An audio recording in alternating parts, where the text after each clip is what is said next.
Not too much. I was just asking everybody if there was anything in particular that they wanted to discuss or talk about, because I have a PowerPoint to go through, but Oh, you know what? I honestly, I know we're going to talk about pricing, yep. and I feel personally, I haven't been doing a lot of listings lately, and yet I feel like pricing, I have a little hard time with it because you look at comps and you go, do I go by that or do I price a little higher? I don't know. So, Yeah, Yeah.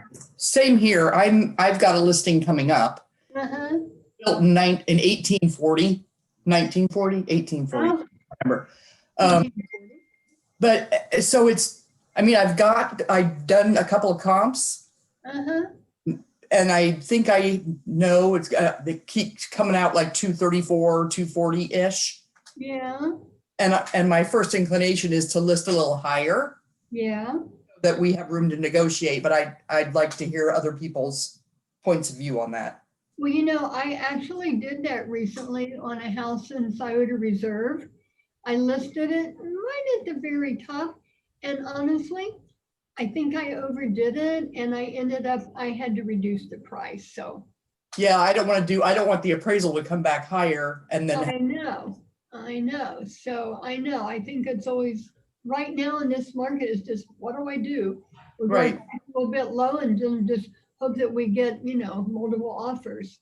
Yeah. And of course, my seller wants to list way higher than I believe it's worth. So that's difficult. And that happened with me. He influenced me, and I go, okay, well, you know what? We're the only one inside a reserve. Let's do it. Anyway, made a mistake. Awesome. So, Well, those are all great conversations and actually kind of play right into what I was wanting to talk about, because the reality is that, the market is crazy. It's appreciating um, overall at a really high rate. And so I think the first thing that we have to understand is that the answer to all of those questions is it depends, right? Because it depends on what price range you're in, what area you're in, and what the reality is, within that area and price range. Certainly, if you're in that like 200 to 300 range in most areas, that's going to be a price range where you probably have a lot of room for error. Even if I actually had an experience this weekend on one of my listings that I thought would fly off the shelf. We had tons of showings and then and no offers. And then yesterday, after being on the market for a week, we got 3. I had another listing in Lewis Center that was, 5. We listed at 575. We were on the market, I think, about 30 days, which isn't out of the ordinary for that price range, especially in Lewis Center. And then we got no offers for the first 27 days, and we got 3 offers in 30 days. And all 3 of the people had gone through an open house that we had 2 weeks ago. And none of them at the time that they made the offer knew that there were other offers on the table. So it wasn't like I even created those additional offers. It was literally whatever happened. I don't know, the weather getting colder or whatever, but people decided, they better hurry up and get into contract. So I think the answer is definitely it depends, but let's go ahead. I think my PowerPoint hits a lot of those things. So I'm going to go ahead and kind of run through it. And then, and I would love for you guys to interject and ask questions as we do.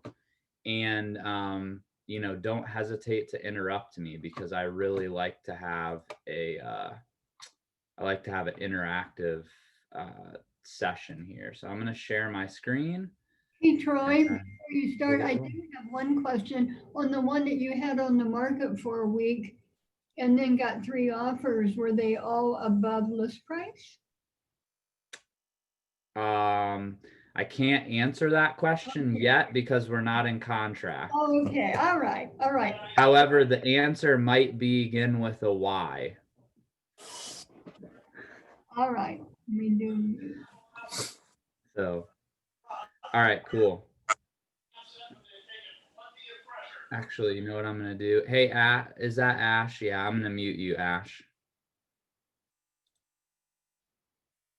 I'm just gonna share the actual PowerPoint so I can still have you guys up there on that same screen. Okay, cool. Can you guys just see the PowerPoint or can you see the pictures, the Zoom pictures? Just the PowerPoint? All right, awesome. All right, cool. So the first thing, and we kind of already played into this, but this is actually trend graphics from this morning. And so I think that talking about the market and what all is going on is a valuable place to start. One other slide I should have put in here, I just thought about it that I didn't, was Columbus Realtors last week sent out kind of their summary for the month of September. And it was super interesting to see because it talked about, I posted it on Facebook and Instagram, but it talked about the fact that the days on market varied substantially between the different price ranges. And actually, let me see if I can see that while we're talking here. But when we're looking at the market, the big things that I want to point out here are definitely the fact that we've got. Sorry, I'm trying to get a pointer here. We've got the fact that inventory is still down market wide, 48.6%, so almost 50%. New listings are still down 6.5%, but sales now, and it happened early in this month, are up above year to date where we were last year. And so even though inventory is down 6.5%, or new listings are down 6.5%, the sold number of sold properties is up 1.8%, and our pendings are still up year to date 6%. But look at this month compared to last year in October. 33% more properties have gone into contract. And I point all of that out because these stats can change. And so to Lori's point, she said, hey, I'm getting ready to list a property. Well, I'm going to be honest with you. This is the time of year, usually towards the end of October. And if we come up here and look at this graph of the last 15 months, you can see October is usually kind of the top of the fall season, or kind of right before we're about to fall off a cliff going into the holiday season. And so if you are to list that property 2 weeks from now instead of tomorrow, you might be seeing a different market than what we're seeing today. So I always feel like as an agent, yes, we can have the conversation, but the one thing I always do is the day that I'm going on the market, I'm pulling up updated numbers. I'm looking at what is my current competition. And sometimes it's not a fun conversation to have, but you need to be having that conversation with the seller that, hey, 3 weeks ago when we talked, this is what the market said. And yet now today, this is what the market is. And so when especially if they want to overprice their house, or what you think is overpricing their house, when you set those expectations that, hey, Mr. and Mrs. Seller, I'm completely fine.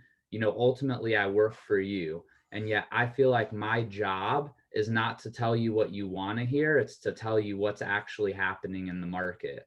And right now, this is what's happening in the market in your neighborhood. And these are the pitfalls that you might see. So we'll jump into some of those details and how I have those conversations here in a second.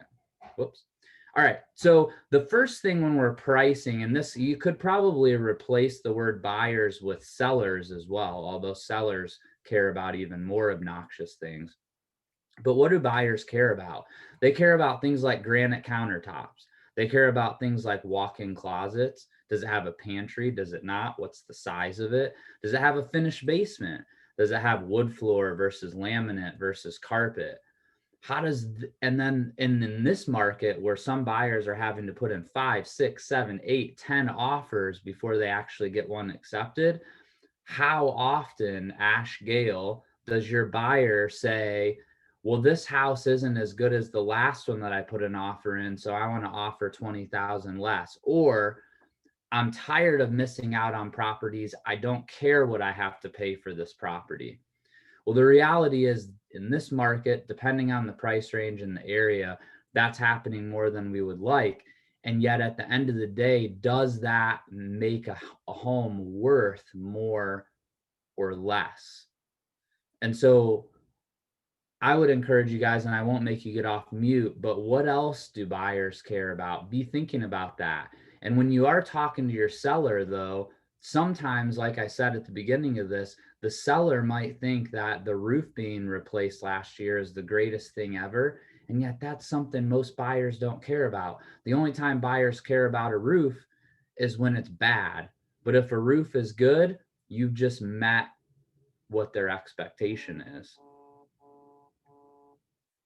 Oh, I've got somebody who got out of the training and now I'm not getting notified. So hang on one second.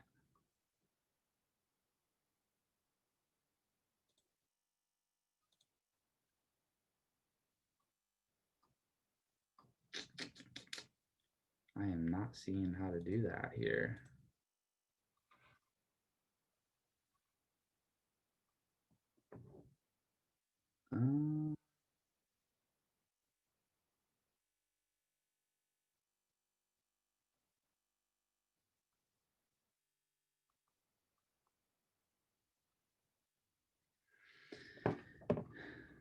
All right. Sorry, guys. Give me 1 second. Let me see if I can turn off sharing and have that.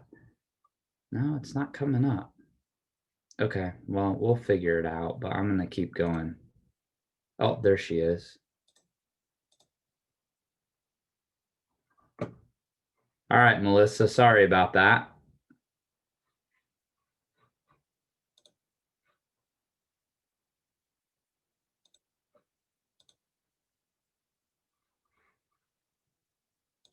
I'm going to get that up there. Okay, awesome. So now the question is, so first we talked about what buyers want and what's important to them. And now the question is, what do appraisers actually care about? So they care a lot about things like square footage.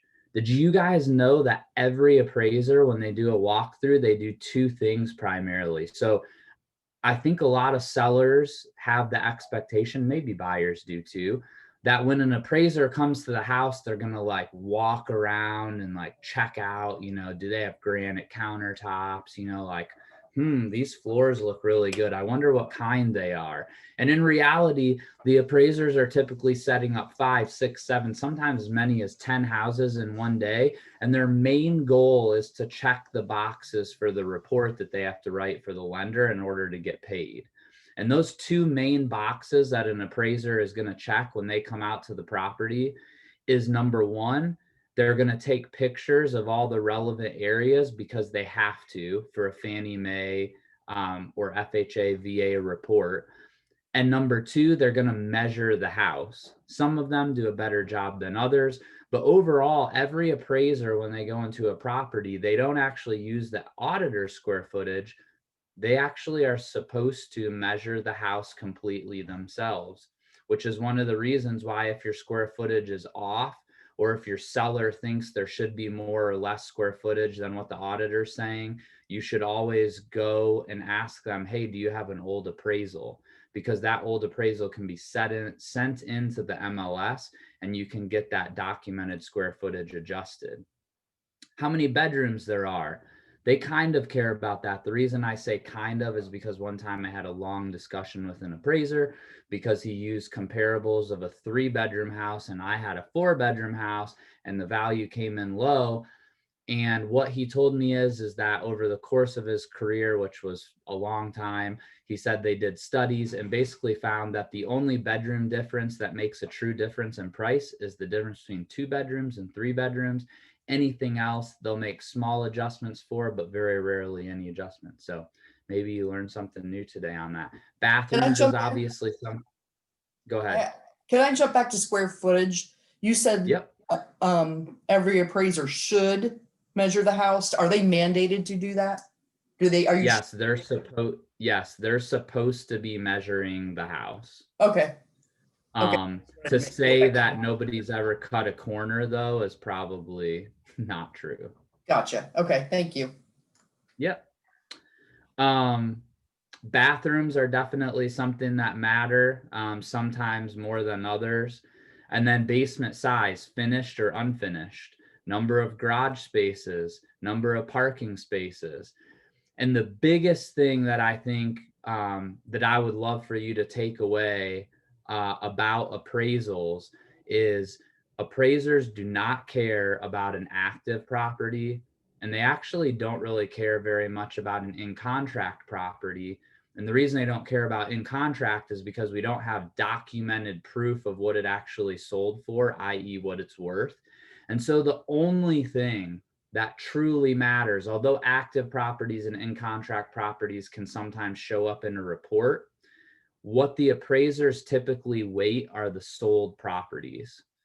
And so, for example, I just had a condo that I listed, and I knew from doing kind of digging research, because condos tend to be pretty cookie cutter. And so if you have a bunch of lower sales, it can be difficult to get a higher appraiser. Sometimes appreciation in condos is hard to get because the appraisals, literally, it's like the exact same floor plan just sold with the same number of bathrooms, bedrooms, and square footage for 210, and now you're trying to get it to sell for 220. How do we justify that? So usually you need appraisal gap coverage, or you need an appraiser who's liberal and looks a little bit at what the market conditions are. But we just had a situation where we went into contract, and I knew 4 days later a property was about to close that was going to close for $10,000 more than what the highest sale had been in the neighborhood over the last 12 months. So what I did was the appraiser called to set up the appraisal like right away, of course, which almost never happens, but it happened. And so the seller confirmed it. I ended up having the seller call the appraiser and say, hey, sorry, something came up. I can't do it today. Can we push it out a few days after that closing was going to happen, in order to make sure that comp was going to be closed and going to be something that she could use on the appraisal report. So those are some of the ways that you can kind of bulletproof the transaction for your client when you know the appraisal is going to be an issue. So that's kind of the way that buyers look at pricing, the way that appraisals look at pricing, and we'll dig into the appraisal a little bit here in a few minutes. But then what do we do as an agent? Well, obviously there's different approaches to how we do this, and yet I'm teaching the class, so I'm going to share with you guys how I do it. So the first thing that I want to do is kind of verify what we're looking at. And typically appraisers are not going to go out more than 12 months. However, when I'm an agent, I also have to not only look at what's sold, but I have to look at what my competition is. So right now we're in an appreciating market. So the active competition, if we have multiple properties on the market that compare to ours, we don't want to price too high over those in any type of market. But we also want, in an appreciating market, we want to look at the contingent properties. And let's say, for example, we had that situation when I was talking about that condo where, hey, all of the solds have been at 200 or 205. And yet I reached out to the agent that was in contract, who was listed at 199, and he told me they're in contract for 213. Like that's factoring into what my cost is going to be. However, on the flip side of it, I got my license in 04, which means I lived through a depreciating market from 2008 to 2011. And in that sense, you needed to be paying attention to the active properties way more than the sold properties, because what are solds? That's the market of 6 months ago. And the market of 6 months ago was better than the market of today. And so you're going to need to be comparing both the solds and the actives to your property and taking a look at what's going on. Again, we're in an extreme seller's market right now. So expireds and withdrawns aren't very prevalent. Oftentimes when those are happening, it's because they're extremely overpriced, or the seller had a situation come up that caused them not to move.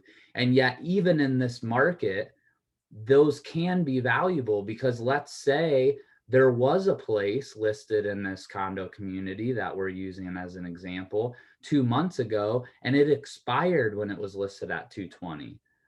Well, that would be ammunition that I could take to the seller and say, hey, I know you think that your condo is worth way more, and yet this property was on the market for 6 months at 220,000 and it didn't sell.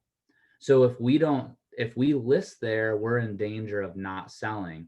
Mr. and Mrs. Seller, based on the motivation that you told me, is that something that you're okay with?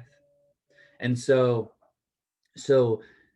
this all just number one, it gives you ammunition to fight back towards a seller, because rarely do sellers want to price their house too low. Let's be honest, it happens, but rarely is that the case. Usually it's too high. So this gives you ammunition to come back with them and say, you know, Mr. and Miss Seller, again, I told you I'm here to give you the information. You're here to make the decision. And yet ultimately, you told me at the beginning that your goal was to get moved down to Orlando so you could be closer to your grandkids by the time the weather got cold. Is that still your goal? And if it is, can you afford, or are you willing to wait until springtime possibly, or possibly never, get your condo sold in order to make $10,000? Ultimately, Mr. and Miss Seller, that's your decision. And yet it's my job to make sure you understand that. Obviously then you're digging into the area. So subdivision is always going to be the first place I'm going to look. If we're in a more rural area, or you see a subdivision where there's been few sales recently, you might have to expand out into the immediate surrounding subdivisions, or sometimes into the city or school district within the price range. So all of those things kind of, I always say, you know, you start off with the smallest area because those are going to be the most comparable. But if you don't have good comps, you may have to go further out. Another thing I've been doing, because inventory is so low, we have enough solds, but we don't, you know, as in an appreciating market, sometimes we don't have any actives to price against to understand what the buyer of the moment is doing, because we know what the buyer 2 months ago was doing based on the solds, but what's the buyer of the moment doing? Sometimes I'll go out, let's say I'm listing a ranch in Westerville, and there's nothing in the immediate area that's listed for sale or maybe even in contract. I might go and say, I think it's going to be priced around 300,000.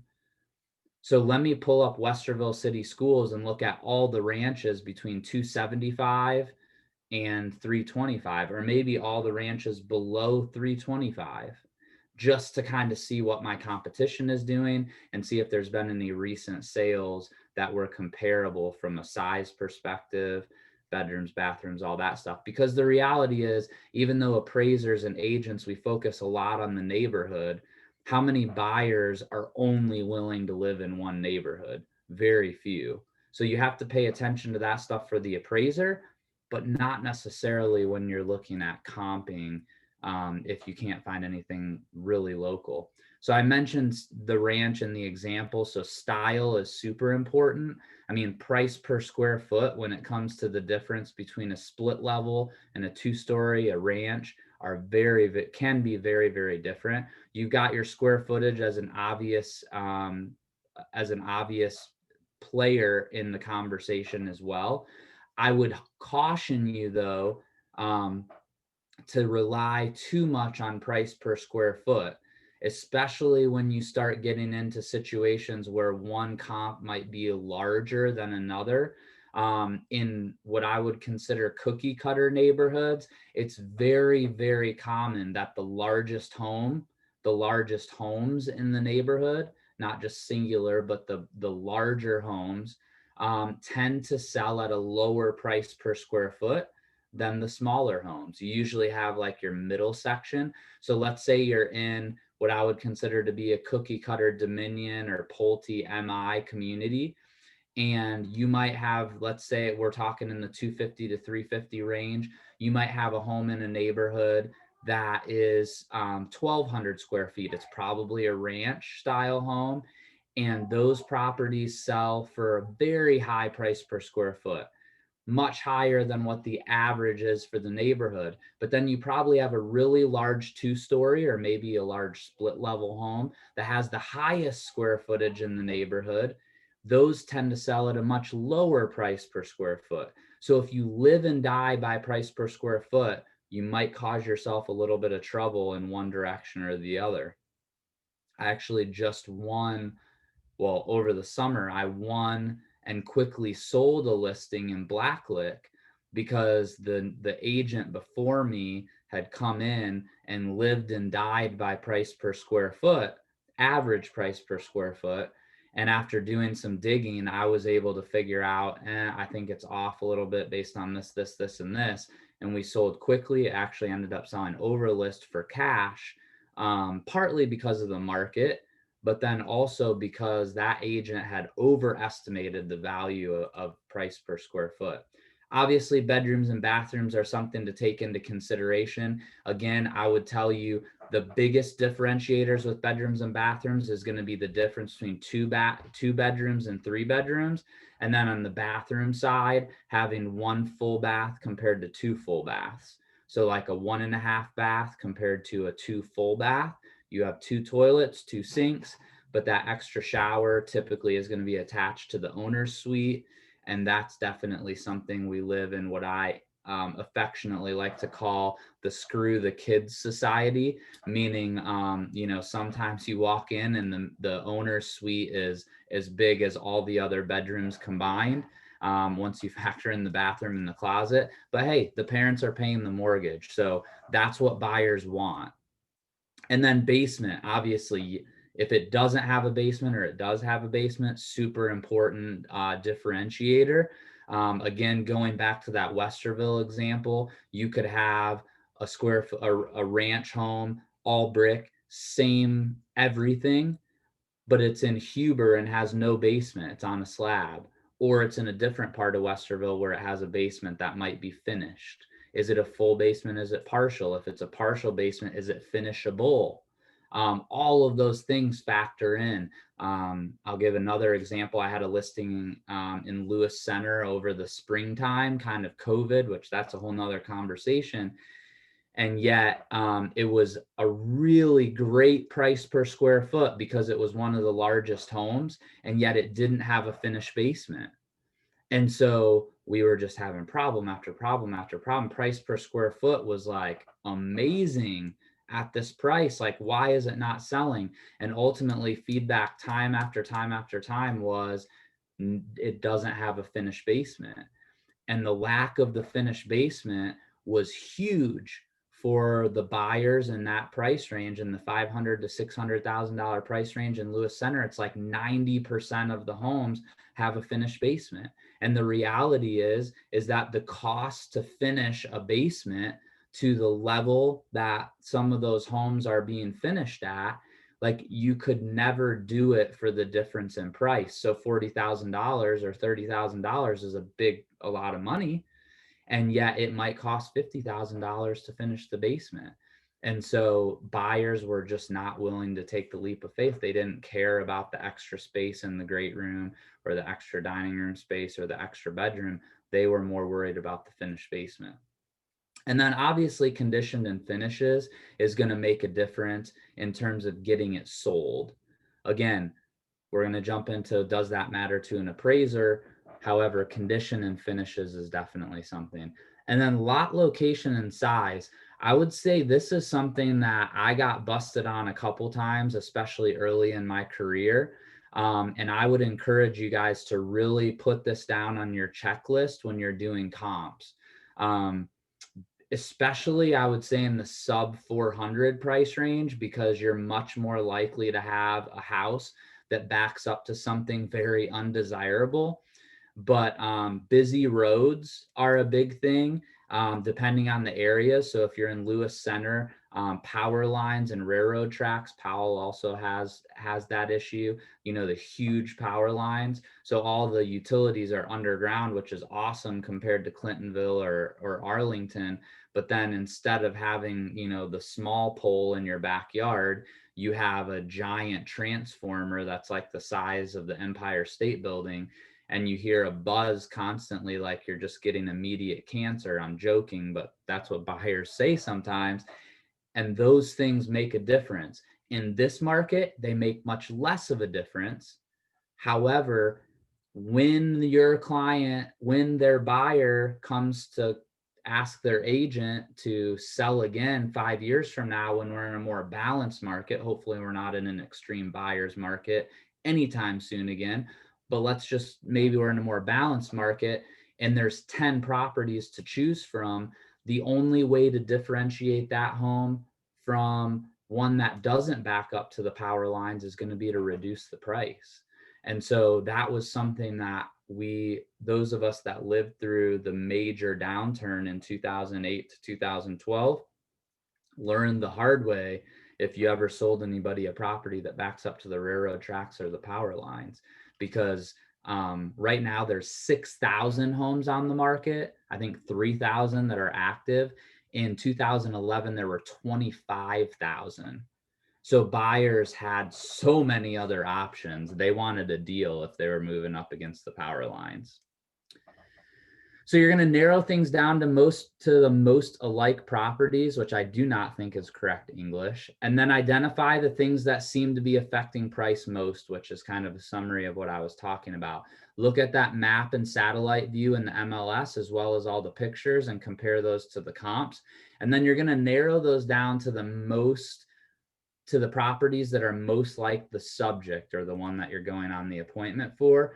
Review the photos, details, upgrades, and then come up with a price range. I always like to print all the neighborhood one-line CMA for all price ranges. And the biggest reason is because I'm going to select the properties that are most like the subject, right? And those are the ones I'm going to focus on in my presentation. And yet, invariably, if I don't know the neighborhood like the back of my hand, the neighbor's house, which is completely not like the one that I'm sitting in, sold either last month or 6 months ago for a price that is more than what they're asking, or that I'm telling them it's worth. And the seller says, well, what about 123 Orange K Drive, which is only across the street? If I have that one line CMA where I can just like quickly look up that property and say, oh, well, yours is 3-bedroom, 1.5 bath. That was 4-bedroom, 2-bath with an extra 1,000 square feet. And it actually sold at a lower price per square foot than what you're wanting, what I'm telling you to list your house at. So would you like to reduce down to their price per square foot, or are you good? Something like that. But if you don't have that one line CMA, you just have to smile and nod and say, well, it's not comparable, which doesn't always go super well. So real quick, I am going to share my screen with the MLS just to show you guys a couple of those tricks. I'm not going to go through an entire CMA just because we don't really have time. But I will go on to Flex and just kind of take a look at this, and you guys can definitely ask questions about it. So I have an off-topic question for the cool. Go for it. It doesn't really have anything to do with listing, but my potential sellers want to do open houses exclusively. Okay. What do you mean by that? Well, they don't want to do separate showings because of their work schedules. Okay. Is there anything wrong with that? Or is that, I know open houses may not be the best way to go, but yeah, I mean, I think the biggest thing I would say to them would be, the way that we're going to get the most amount of money for your home is to expose it to as many buyers as possible. Yes. So for the same reason that you want to do exclusively open houses, that because of your schedule, just Mhm. understand that you're going to be limiting the number of people and therefore reducing the chances of multiple offers and Yeah, okay. reducing the chances that the perfect buyer may come through your house. Yes, okay, thank you. So yeah, my pleasure. Can you guys see that okay? Yes. Okay, awesome. So yeah, so basically this is just an example of a CMA. So you put in the basic criteria, then this comes up. And then what you can do is you can select multiple properties.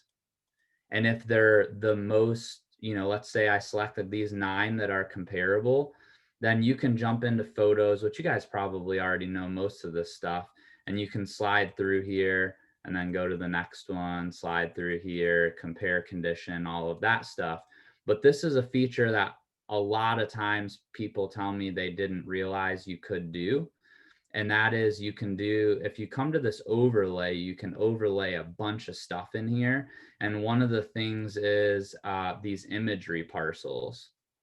And so if you zoom in to the property and then select satellite view, you can actually go through here and see what do these properties back up to.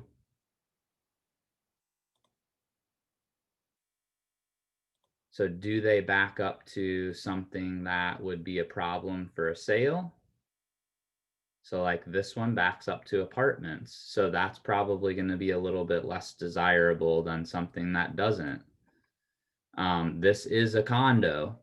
So in case you didn't realize that, but you just want to go through here and then you can obviously make notes about all those things and bring those things up. And when you're super prepared for those appointments, especially if you're up against somebody, in my experience, there's just not a lot of people going through this amount of detail, and you're going to get a lot of, oh my gosh, thank you so much for spending the time to put all that information together.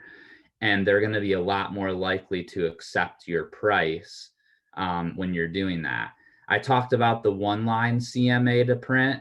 So that's going to go off of the selected properties. So if you only have 9, then you can just come here and you do one line CMA, and it's going to open up this look here. And the thing that I like about this is it gives me averages and medians for days on market, which is valuable for their specific neighborhood. And then it also gives me those average list prices and sold prices per square foot, tells me when it sold, etc. And then it also, so then I would do it for the specific comps that I pulled, and then also the whole neighborhood as a whole. And then you can also, one other thing I like to do from a presentation perspective, is when I go to print, full report is automatically selected, but then I also print the photo report. And so when you do that, you can print front and back, and it'll print all the photos. So you're able to show those if you're a printer, or you can just do this digitally too, and you can pull it up and go through. The other thing I like to bring is I like to print a combined map also. And this helps me too if I'm not super familiar with the neighborhood, because it allows me to go through where are the properties at in comparison to the subject property. So I'll print off this with all my comps and see if you go down here, it shows you which is which. And then you can say, well, as you can see, I basically used, between Huber Village Boulevard, South Spring, Walnut, and Westerville Road as the area that I searched. And this is the additional criteria. You can also print these off as separate maps, but I find that to be less valuable. Does anybody have any questions on the materials that I'm taking, or why I do what I do, or anything that I missed that you guys do? I also do trend graphics as well for that specific area.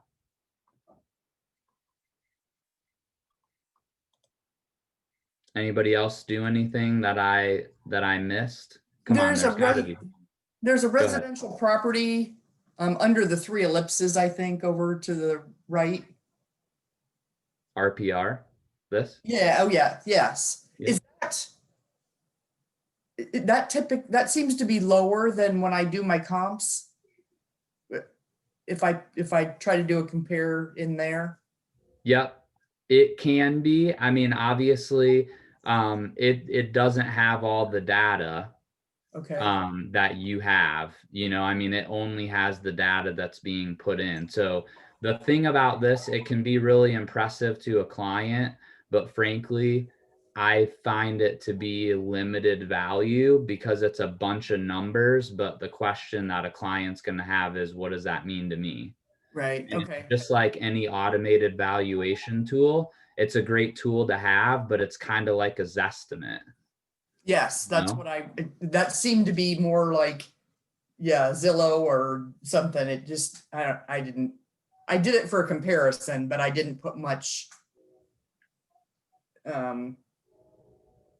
Like I value in didn't, it. yes, I Yeah. didn't put much value in it. And I think too, like, so the good thing that this can be good for is, things like what was the change in the valuation? Like when people are surveyed on how they use Zillow, most people use Zillow not to actually because they believe in the Zestimate, but they want to know how much it's changed over the last period since they looked the last time.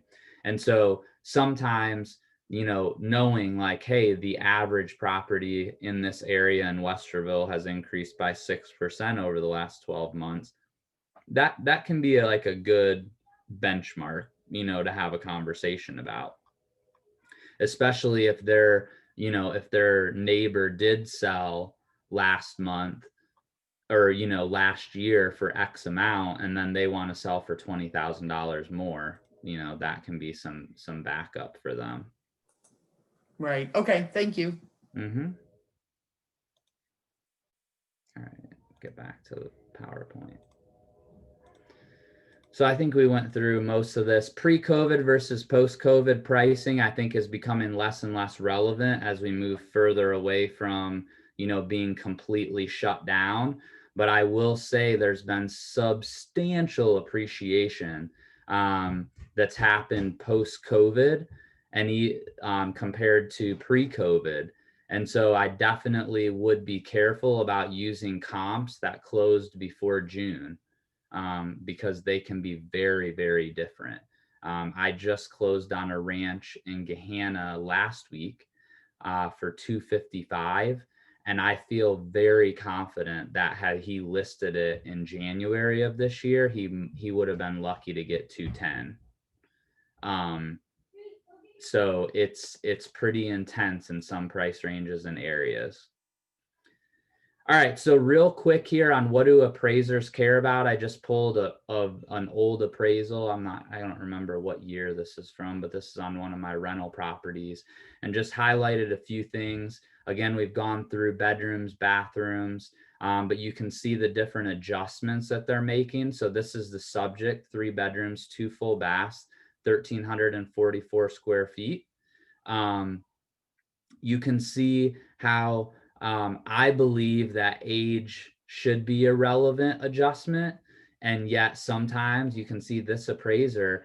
I mean, this property was a new construction in an old neighborhood, and it was only 10 years old, and she gave us no adjustment compared to a 100-year-old house.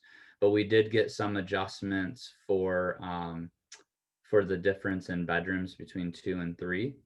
And then we got $1,000 for 1 to 2 bedrooms or 1 to 2 bathrooms. Now this property was only in the 100 to 125,000 range. So the adjustments could be, smaller than what you would see in a higher price range. But then they dinged us by $8,000 for not having a garage compared to this comp here. Square footage, you're usually looking at something in like the 10 to 15% margin.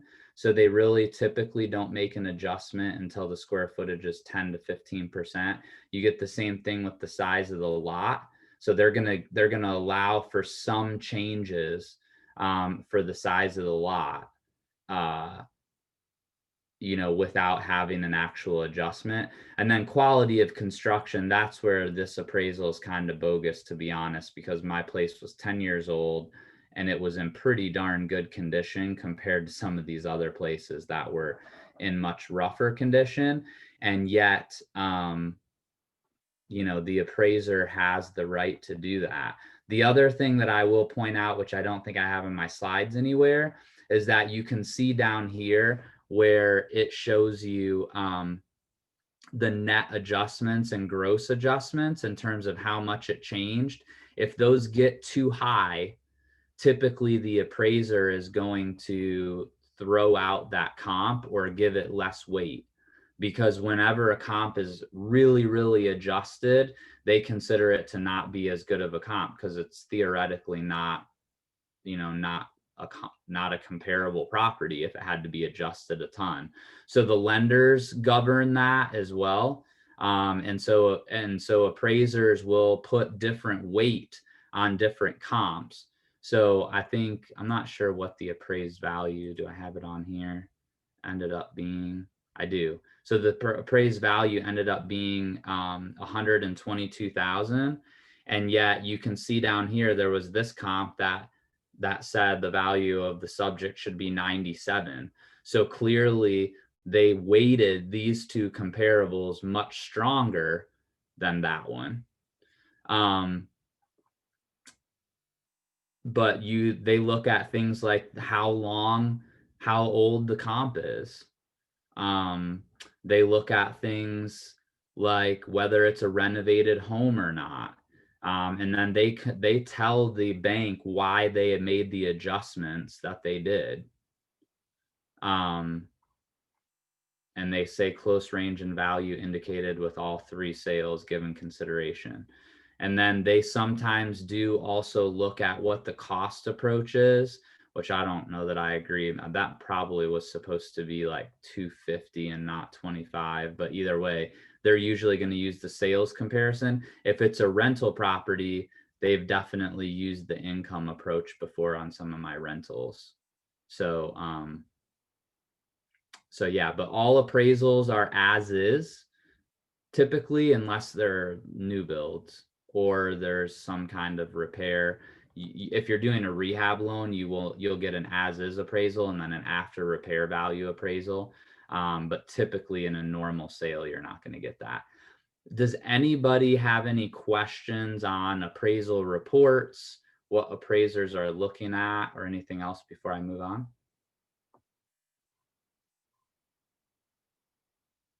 No? All right, cool. Lori, did you have something? No, thank you. Okay. Paige? Oh, for some reason it looked like you unmuted. All right, so we talked about a lot of this already. Price to the actives and in contracts, reaching out to agents to find out the price and closing date. If you're not doing that when properties are in contract, you're missing out on an opportunity to not only develop a relationship with other agents, which is super important when you're representing buyers in this market, but also to really representing your seller at the highest possible level. Definitely try to stay within the same neighborhood. You can't ignore low priced homes because the appraisers won't ignore them. So you shouldn't ignore them. Style makes a huge difference. Square footage, basement, no basement, deck, patio is another thing we didn't really spend much time about. So what do you do if there's no neighborhood comps? Definitely you can go back in time in that neighborhood more than 12 months just to understand kind of what's happened historically. Or if, no comps, meaning like, hey, the seller wants to price or the seller's substantially upgraded compared to all of the recent comparables. Well, if I go back 2 years, were there a couple of properties that actually do support my value that happened, more than 12 months ago? Look at expireds and withdrawals we talked about. Go out to a zip code or area. So things like German Village, Marion Village, Italian Village, kind of zoom out.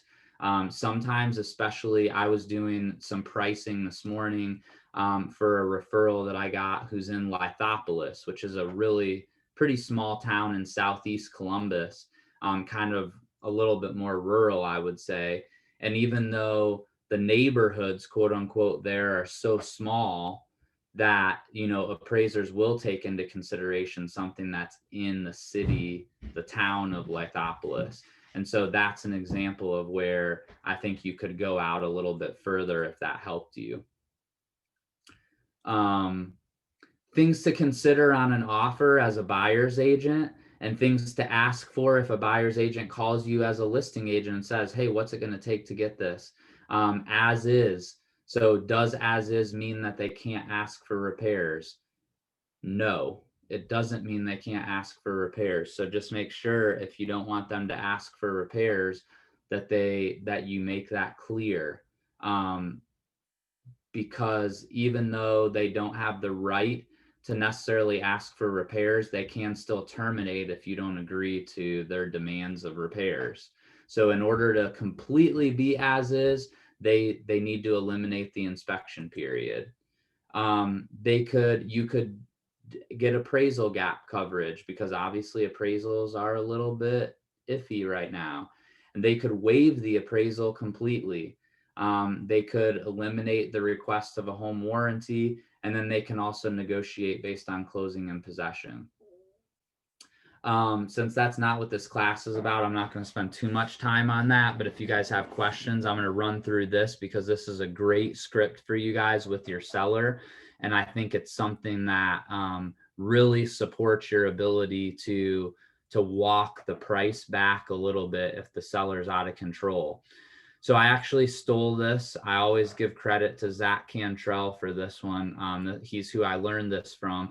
But it's the idea that you have to sell your house 5 times in order to actually close. So the script goes something like this: Mr. and Mrs. Seller, did you know that in order to actually sell your house, I have to sell it 5 times? And they always go, no, I don't. What do you mean by that? Well, let me explain. The first person I have to sell it to is the agent. And in this market, I would say something like, you know, Mr. and Mrs. Seller, the average home only stays on the market for 6 days, like we talked about. So you can only imagine that most real estate agents in 2012, 13, 14, maybe the last time that you bought a house, were going out and showing their clients 5, 6, 7 houses at one time. They were making a decision on which house they liked best, and they were writing an offer. And 9 times out of 10, they were coming to an agreement with the seller, and they were going into contract. Well, now a property comes on the market. We don't have the luxury of waiting. Therefore, we go out and show one property. There's multiple offers on a lot of those properties, and then they get to go out and do it again. And sometimes those properties don't come on the market at the most opportune times. Like, let's say it's their son's birthday tonight, and showings don't start until 5 o'clock, or the buyer doesn't get off work. So what that causes agents to do is they go on and look at the property, and they try to figure out, okay, if I'm going to go show this property to this buyer, I'm going to make sure it actually works based on what we've looked at before and what they're looking for and what price range they're interested in. So in some ways, they're even trying to figure out why this property won't work. So we have to sell it to the agent first. Then we have to sell it to the buyers, which is obvious, and sometimes mom and dad. So those objections have to be raised.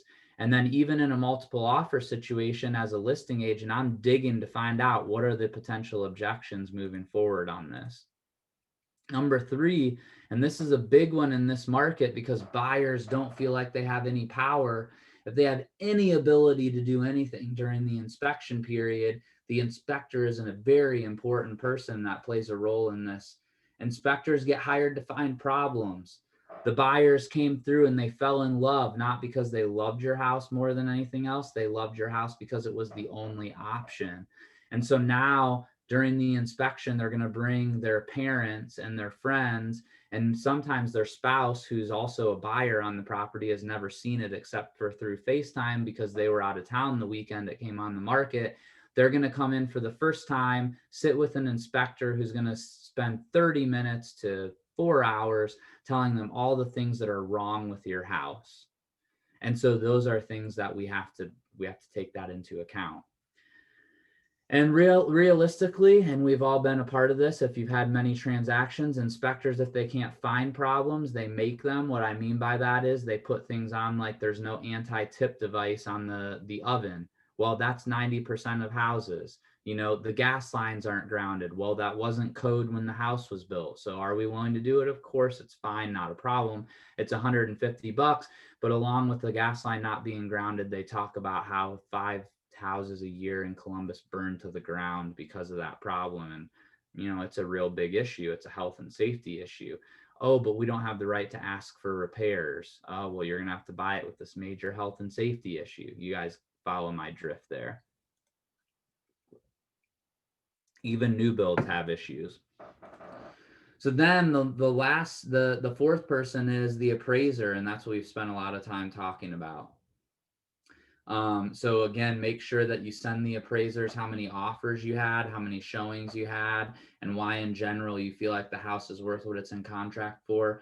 I haven't gone to this on every listing, but a lot of agents I'm talking to are telling me they're starting to meet the appraiser at every house to make sure they have what they need.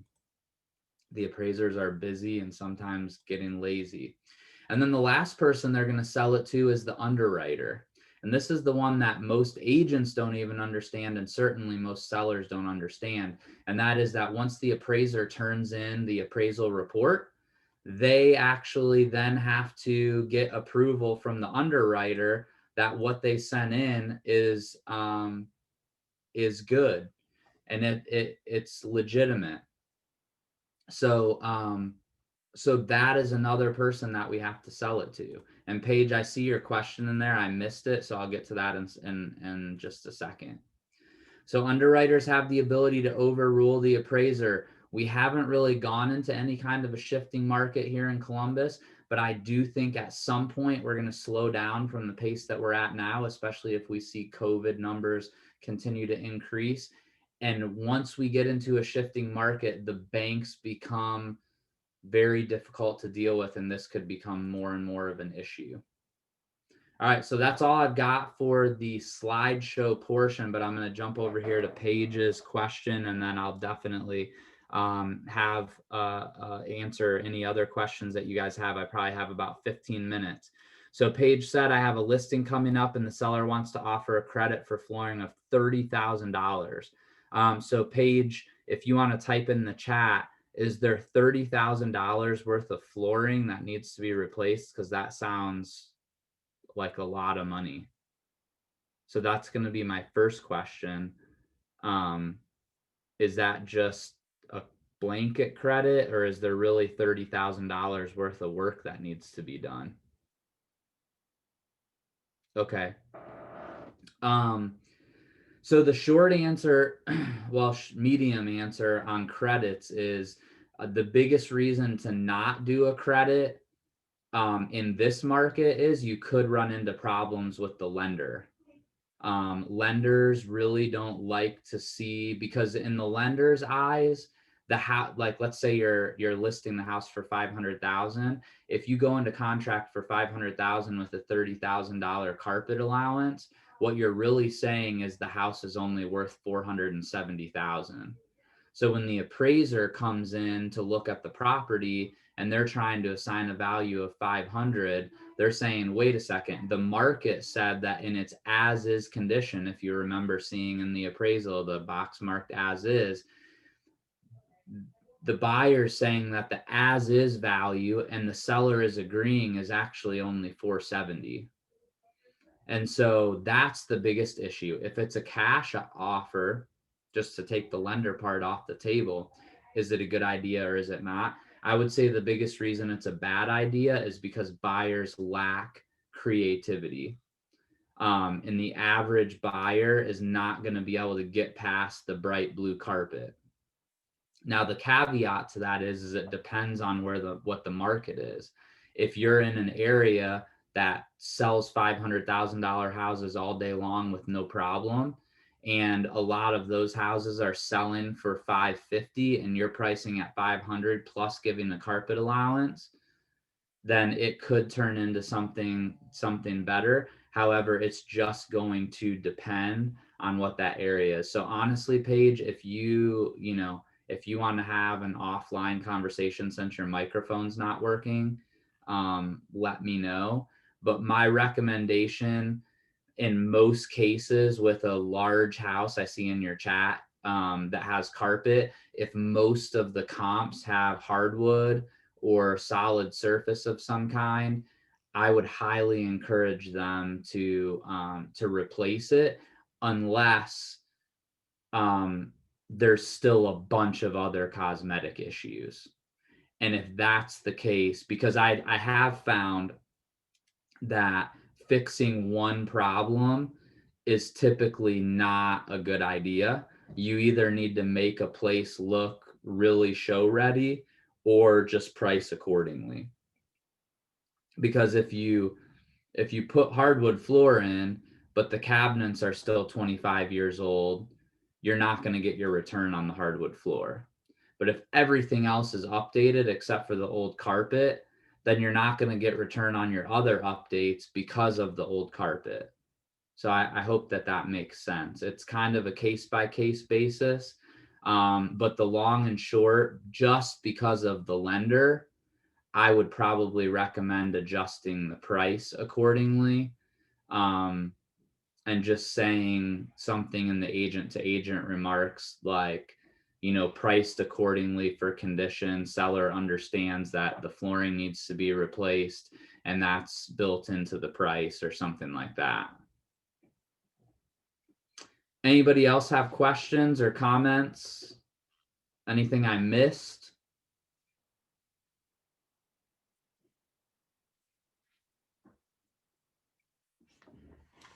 No? All right. Well, if you guys don't have anything else, I super appreciate you guys jumping on today. And I think the video will be out here probably in the next couple of days. And so you can rewatch it if you need anything, or if you have questions about specific properties that you want to run by me, I'm always happy to help. Thank you, Troy. You're welcome. Have a good one. Yes, See you guys. thank you. Bye.